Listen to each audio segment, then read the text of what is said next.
இன்னைக்கு ஆண்டவர் நமக்கு கொடுத்திருக்கிற தலைப்பு என்னன்னு பாத்தீங்கன்னா, ஸ்திரப்படுத்துவார். நம்மள என்ன பண்ணுவாரா? ஸ்திரப்படுத்துவார். எப்ப ஸ்திரப்படுத்துவார் நம்ம பார்க்கலாமா? என்னோட சங்கீதம் 31வது அதிகாரம் 24வது வசனம். சாம் சாப்டர் 31 verse 24.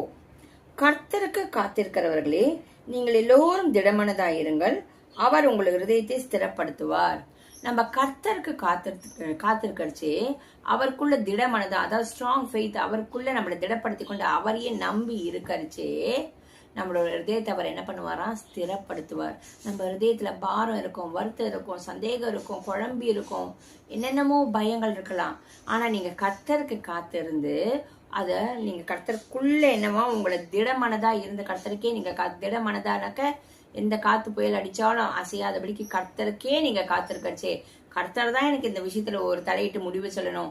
மனுஷங்களோ இல்ல உங்க சொந்த முடிவோ இல்ல வேற கிட்ட போய் அங்க கேட்கறது இங்க கேட்கறதுன்னு செய்யாம அந்த விஷயத்துல கர்த்தர் தான் தலையிடணும், கர்த்தர் தான் இந்த காரியத்தை செய்யணும். நீங்க கர்த்தருக்குள்ள திடமனதா இருந்து காத்திருக்கச்சே உங்க ஹிருதயத்தை அவர் ஸ்திரப்படுத்துவார். ஸ்திரப்படுத்துறதுனா என்ன?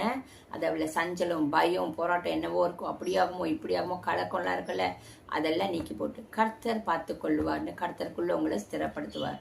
அவர் உங்களை சீர்படுத்தி ஸ்திரப்படுத்தி பலப்படுத்தி கர்த்தருக்குள்ளாக உங்களை நிலைநிறுத்துவார். ஆமென்.